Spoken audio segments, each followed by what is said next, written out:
Nous, on est riches parce qu'on est en train d'appauvrir l'Afrique, de nouveau, l'Amérique latine, l'Asie. Nous sommes nous les responsables de ces millions de morts. C'est nous qui disons que tu dois avoir accès à l'eau simplement si tu la payes. Que je t'amènerai l'eau si je suis rentable. En Afrique, c'est nous, c'est pas eux. Eux, ils étaient capables de le faire en communauté. Et donc, à l'heure actuelle, il faut se dire que les guerres qu'on est en train de faire, c'est quoi? C'est parce qu'ils nous ont attaqués. Qui? Quand Sarkozy a bombardé la Libye, aucun Libyen n'avait attaqué la France. La France n'avait pas été bombardée par personne. Et nous, quand les Américains ont bombardé Bagdad ou l'Irak, parce que c'était l'ennemi du mal,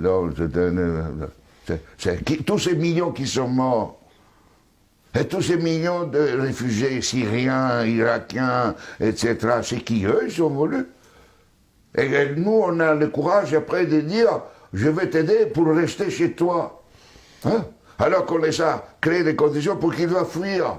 Et nous, on va dire hypocritement, cette Europe qui hypocritement donne 6 milliards à la Turquie, 2 milliards aux Libyens pour pouvoir tenir les gens qui viennent d'Afrique, où on est en train d'alimenter, nous, les guerres. Mais il faut s'arrêter de se raconter des balivernes ici. Hein? Il faut arrêter. La guerre ne se fait plus parce qu'on tue l'ennemi.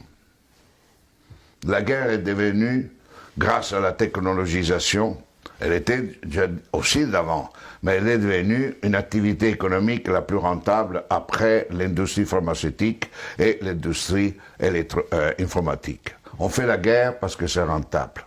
Et malheureusement, si nous ne changeons pas nos dirigeants, et nous-mêmes, hein, dans le sens pas individuellement, mais les systèmes de valeurs fondamentaux, la sécurité nationale qui explique la guerre, la souveraineté nationale, l'appropriation privée du vivant, etc. Tout ça, on fera la guerre. On fera la guerre, pourquoi? Parce que pour cela, deviendra une activité de plus en plus rentable. D'ici quelques années, si vous éliminez la guerre, le PIB mondial chutera, d'après le système dominant. Et ne chutera pas si on est dans un autre système. Au contraire, la guerre, la disparition de la guerre sera une source de richesse. Mais c'est pour cela que les dominants à l'heure actuelle ne veulent pas réduire les armements, ne veulent pas réduire les occasions de guerre. Parce qu'imaginez-vous la France sans la guerre. Que serait comme économie? Imaginez-vous les États-Unis sans guerre, deviendraient des pauvres. Des économies pauvres. Donc aujourd'hui, on est entré dans une phase où on fait la guerre parce que c'est rentable. Et vous n'aurez aucun dirigeant actuel du monde qui arrêtera la guerre, parce qu'il sera crucifié, parce qu'il sera lapidé, parce qu'il va contre la logique. La guerre fait augmenter le PIB mondial. La guerre permet la croissance économique.